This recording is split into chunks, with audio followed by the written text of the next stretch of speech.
وہ تباہ و برباد ہو جائے گا۔ اس لیے یہی دعا کرنی چاہیے کہ اللہ بغیر حساب کے ہی بخش دے۔ آمین بجاہ نبی الامین صلی اللہ علیہ وسلم۔ پیارے آقا صلی اللہ علیہ وسلم کے وجود کی برکتیں، وجود مصطفیٰ کی حیرت انگیز برکات، یعنی حضور کی جب تشریف آوری ہوئی تو زمانے کا رنگ ہی بدل گیا، زمانہ نور علی نور ہو گیا اور بہت قسم کی برکات ظاہر ہوئیں۔ وجود مصطفیٰ کی برکتوں کی کوئی انتہائی نہیں۔ آپ صلی اللہ علیہ وسلم نے حضرت سیدتنا حلیمہ سعدیہ کے مکان کو اپنی آمد کا شرف عطا کیا، ہر طرف بہار آ گئی۔ یعنی آپ کے وجود مسعود کی برکتوں سے نہ صرف حلیمہ سعدیہ نے حصہ پایا بلکہ ان کے جانوروں کو بھی اس کا فیض ملا۔ حلیمہ سعدیہ رضی اللہ عنہ کے جانوروں نے بھی برکات حاصل کی۔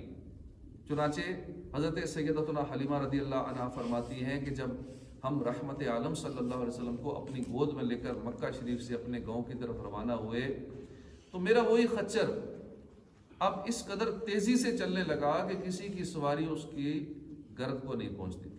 قافلے کی عورتیں حیران ہو کر مجھ سے کہنے لگی حلیمہ یہ کیا وہی خچر ہے جس پر تم سوار ہو کے آئی تھی یا کوئی دوسرا خچر لے لیا ہے؟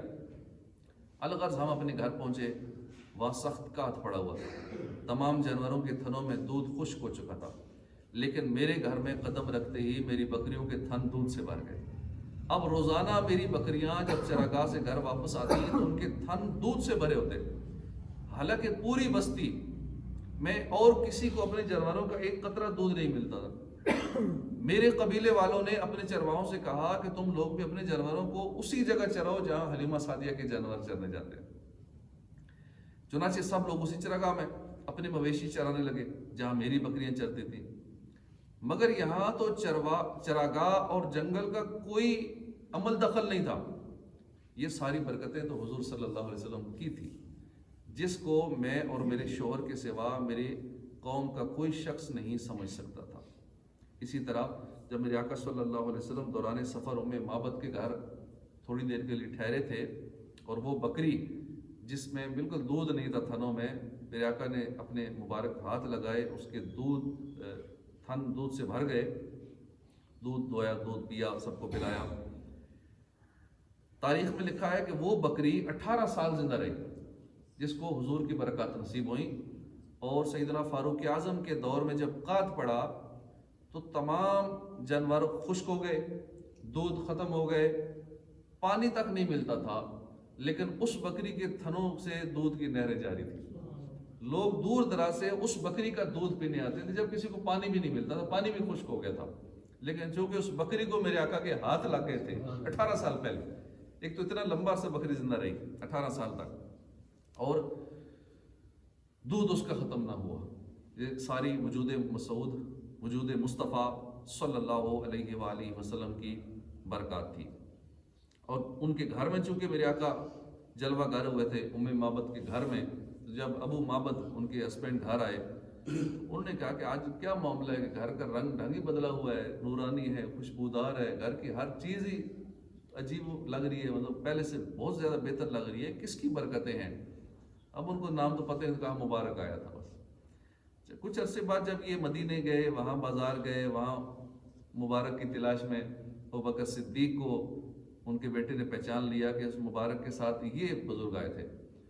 تو جب حضور سے ملاقات ہوئی، کلمہ پڑھا، جب دوبارہ واپس اپنے گھر گئے تو پھر جب معبد باہر سے گھر آئے بکریاں چرا کے، تو انہوں نے کہا کہ آج لگتا ہے پھر مبارک آیا تھا۔ انہوں نے کہا مبارک نہیں آیا تھا، ہم مبارک سے مل کر آئے، ہم نے کلمہ پڑھا، مسلمان ہو گئے۔ تو حضور صلی اللہ علیہ وآلہ وسلم سے کو مل کے بھی اپنے گھر آئے تو اس کی برکات بھی ظاہر ہوتی ہے۔ سرکار صلی اللہ علیہ وسلم جس کے چہرے اور سینے پہ اپنا ہاتھ پھیرتے تھے وہ بھی نورانی ہو جاتا تھا، جہاں جاتا تھا وہ بھی نور دینے لگ جاتا تھا۔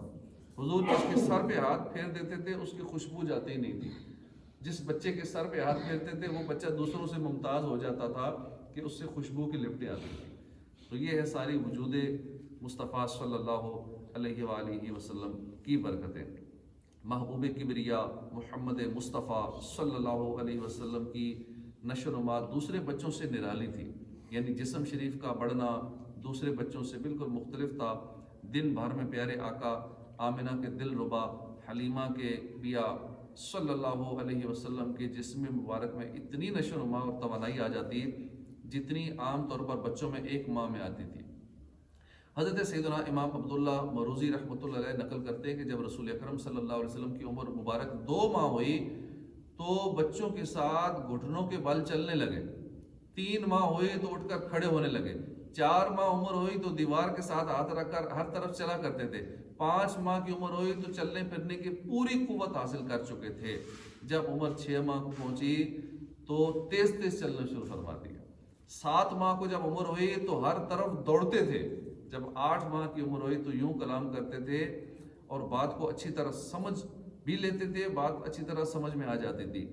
9 ماہ کی عمر میں فصیح باتیں کرنا شروع فرما دی، اور جب سرکار صلی اللہ علیہ وسلم کی اور عمر مبارک 10 ماہ کی ہو گئی تو بچوں کے ساتھ تیر اندازی میں سبقت لے جاتے تھے۔ للہ درک یا نفس انا ابن عبد المطلب، یعنی اے نفس تجھے خدا بھلائی دے، میں عبد المطلب کا بیٹا ہوں۔ انہی ایام میں یہ حضور فرماتے تھے، انہی